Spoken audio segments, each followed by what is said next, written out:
Happy Thursday, folks, and welcome to another episode of Hornets Daily, your one stop shop for all things Charlotte Hornets. As always, we're presented by Fan Arc, and I'm your host, Vance Ballard. But you know by now, the good people out there, they call me BB. I want to thank everybody for joining today, watching along with us. Be sure if you haven't already, leave a like and a comment, and make sure to go and smash that subscribe button as well. Jeff Peterson is at it again, folks. The busiest man in the NBA does not rest, and he is making more moves for the Charlotte Hornets. We'll tell you all about those on today's show. Got a question for the chat as well. Going to pose one similar to the one we've already asked, but this one is more specific to the star duo of the Charlotte Hornets. We'll get into that. I'll lay that question out for you. And of course, today we'll wrap the show up, finishing up our roster preview. We're going to go over the backcourt today. We've done the front court. Now we're going to go over the ones and the twos. Again, more of a preview than a projected depth chart. Don't want to step out and try to do all of that, but we'll break down exactly who is on the roster, the ever changing roster for the Charlotte Hornets. I say it all the time, folks. If you know anything about me, you know we don't do beating around the bush here on Hornets Daily. We're going to go ahead and jump right into it.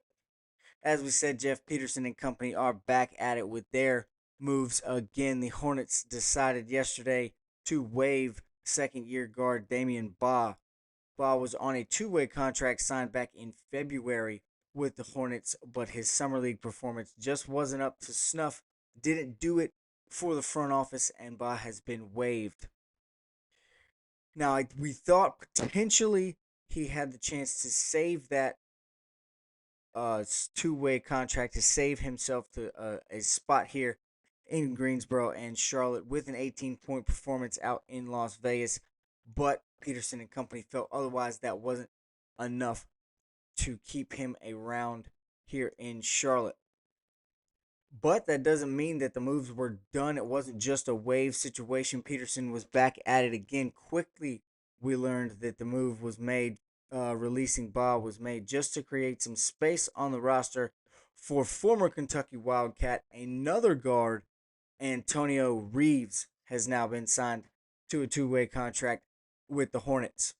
The 6'5" former Wildcat played in 44 games last year and averaged a shooting percentage of 39.5 from three while in the NBA. He also played in 9 games in the G League, shooting 48.5% from beyond the arc. So it's another added uh, deep ball shooter for Jeff Peterson and the Hornets, something we know that this team needs desperately as they struggled mightily from beyond the arc last season.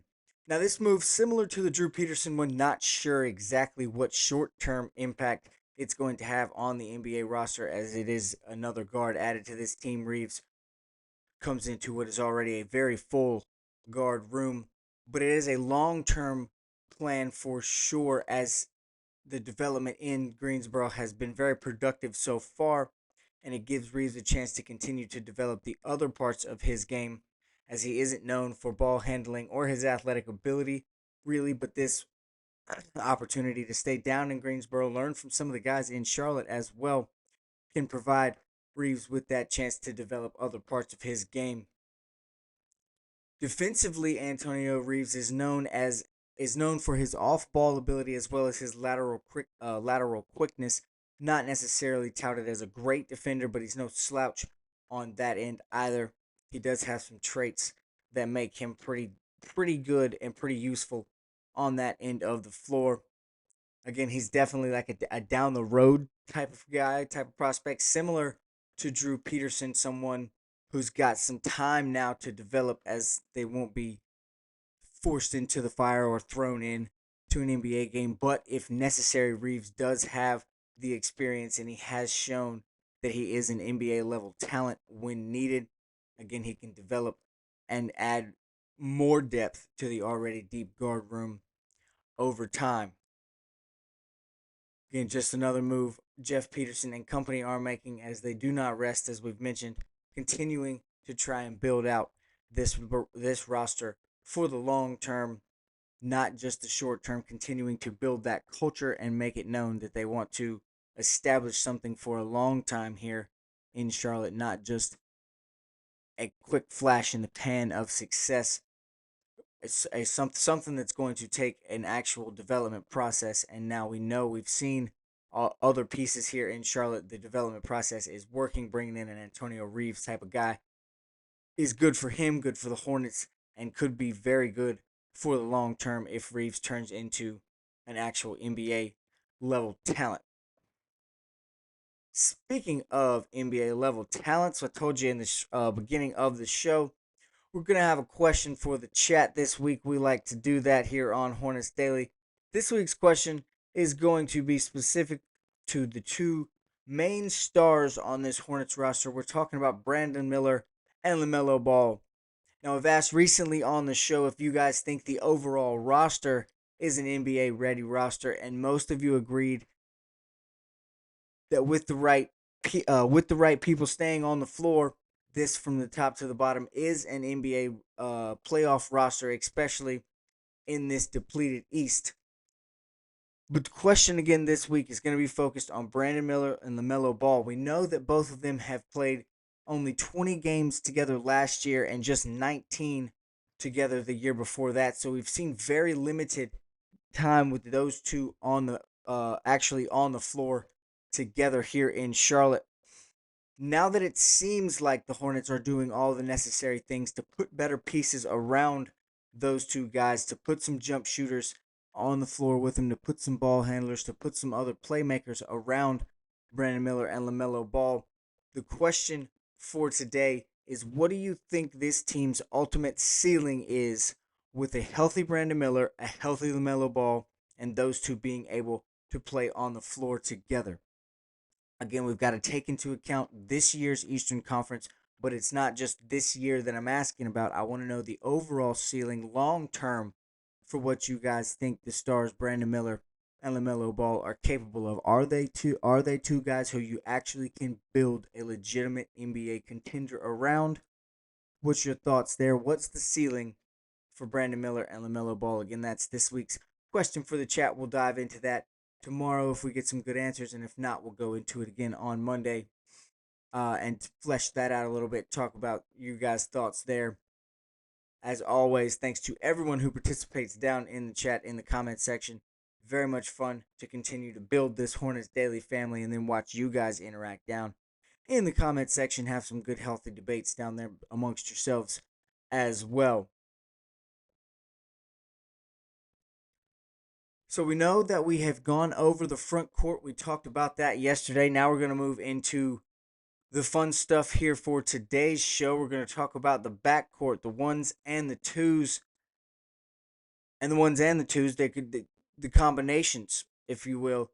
We've got a lot of guards that can do both right now in Charlotte, and it's a good thing we waited until today to do this backcourt preview, as it would have been wrong yesterday. We would have had to include Damian Baugh, but we know he's been shipped out now. So let's move right into the guards. We're going to start with the point guards. Again, this is just a preview of who is on the roster. I don't want to try and speculate about who's going to start where and who's going to play when and all this, that, and the other. Just going to go over who is on the roster at these positions. With the exception of point guard, this one's pretty easy to know who the starter is going to be if healthy. On the roster so far, we have LaMelo Ball, Trey Mann, and KJ Simpson. Now, there are other guards we'll get to. I will specify them and their specialties later, but right now, just in my opinion, the true point guards on this roster: LaMelo Ball, Trey Mann, KJ Simpson. Again, this is the easiest position to know the starter. That's going to be LaMelo if LaMelo is ready to go. The Hornets did just extend Trey Mann and signed him to a 3-year, $24 million deal. So that gives him a little bit of comfort going into this and kind of solidifies who the true backup point guard is going to be on this roster as well.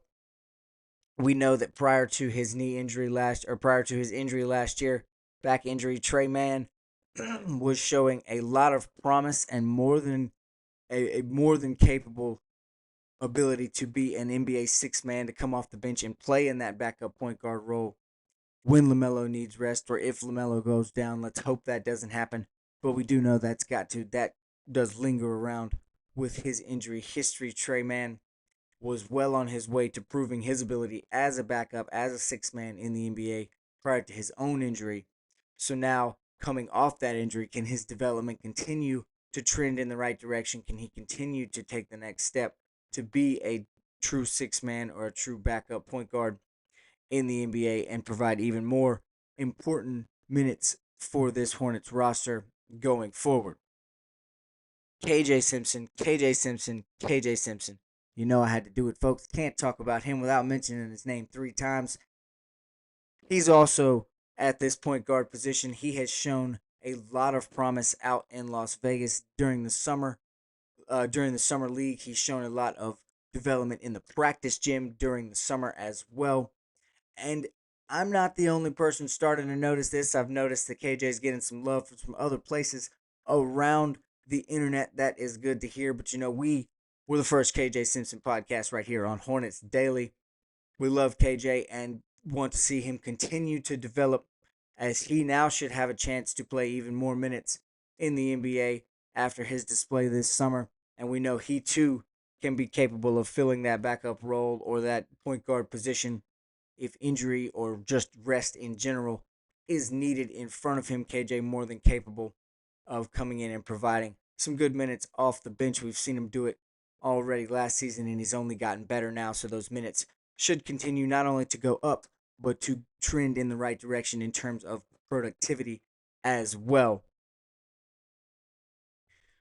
Now, that doesn't do it for everyone who could play the guard position by any means, or the point guard position by any means, but those are the ones who are currently listed at that point guard spot.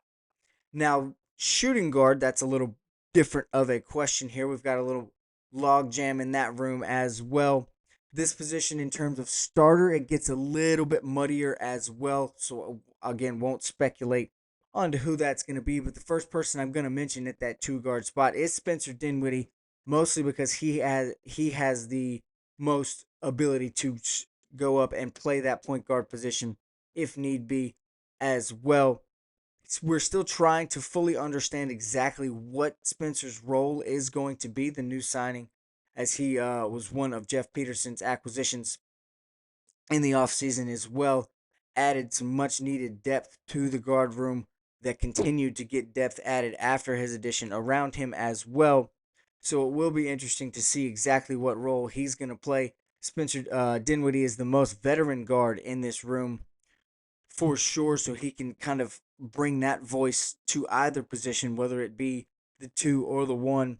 But he has definitely proven in his time in the NBA that he's capable of playing both guard positions. So if again he is needed at the one, I'd expect to see him come in and bring the ball up the floor occasionally, as well as get some good quality minutes at the two. We know that he can even bump down to a three and guard that position if need be. So Dinwiddie's got a lot of different uses. It's just going to be interesting to see what the Hornets plan to do in terms of using him throughout the regular season.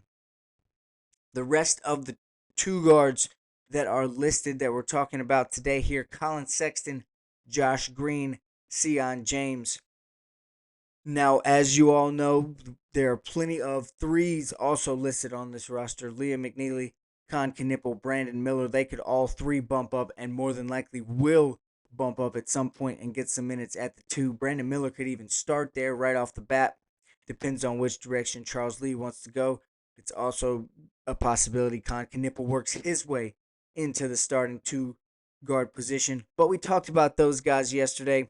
So today it's for Colin Sexton, Josh Green, and Sion James. Sexton's role is another very interesting one with the team here.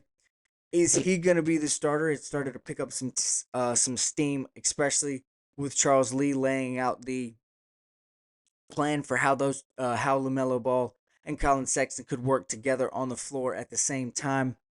Just last week, we now have a little more insight as to what they're going to do on the floor together, how often they're going to be on the floor together. So Colin Sexton could easily also work his way into that starting two guard position.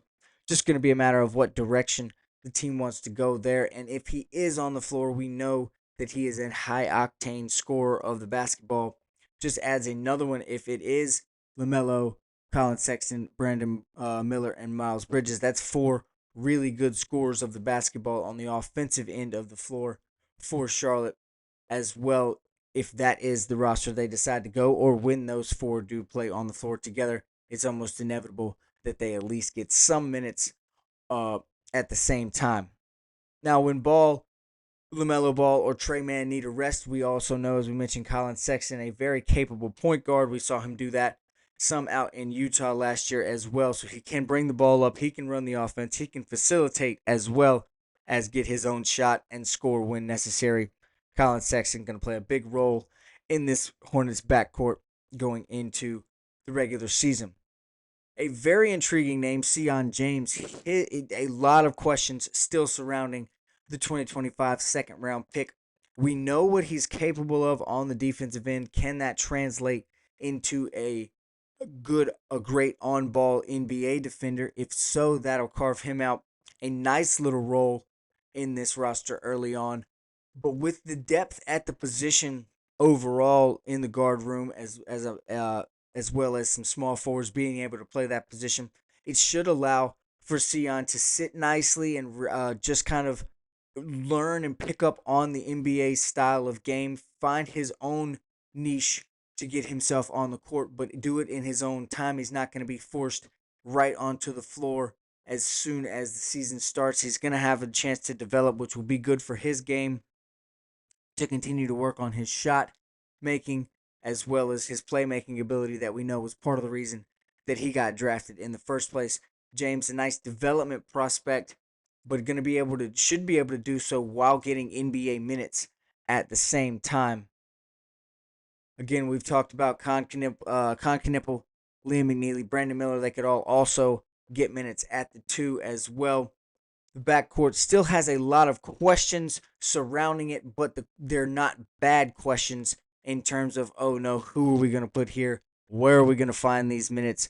It's positive questions because of the abundance of talent in the room now. It provides a lot of options for a coach like Charles Lee to plug and play and pick his spots and who he wants to be where, and also provides depth and fresh legs at pretty much every turn and every possible moment in the game.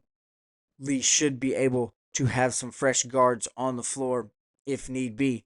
Again, it's not a matter of scrambling to know who will play where, but this time the scramble is more as a result of who's going to play when, not where. We know the talent's there to fill these positions. It's just a matter of getting them on the floor and giving them their opportunity to just put that talent on display. Folks, this is by far the most optimism surrounding a Charlotte Hornets roster that I can remember in recent memory. The team has done a fantastic job this offseason providing us with some optimism, especially going into what is a down year for the Eastern Conference. The Hornets have shown that they want to make some moves in the right direction and again continue to build that new culture that we've heard the new regime hammer home over and over and over again. And the moves and this roster that's been built so far this offseason are just a great example of the culture that's trying to be built. We've got young guys who show a lot of promise on this roster mixed in with established stars who need to stay healthy, and now add in a few veterans who can steer the ship in the right direction, and the Hornets could really be on to something in, again, a very beat down and depleted Eastern Conference. I think they're doing a fantastic job of being able to take advantage of that this year and then develop even more for the long term and just continue to make themselves an important factor here in the Eastern Conference, gearing up for, I don't want to say a long playoff run this year, don't want to get ahead of myself, but definitely a chance to make the playoffs and make some noise in this Eastern Conference this year and for years to come out in Charlotte. And that is way more than we have been able to say recently. Add some excitement here going into the regular season, some much needed excitement for this Hornets fan base. Now that's going to do it for us here today, folks. Want to thank you as always for watching along with us, joining in today. Be sure to answer that question in the chat. Again, the question, what is the ceiling, long-term, short-term, whatever you may want it to be? What's the overall ceiling for Brandon Miller and LaMelo Ball, if they can stay healthy and be on the floor together, how good can that NBA duo be? Be sure to leave your thoughts down in the comments section. We'll get into that as well. Again, thank you as always for joining. Be sure to smash that subscribe button. I'm Vance Ballard, and I'll see you right back here tomorrow for another episode of Hornets Daily.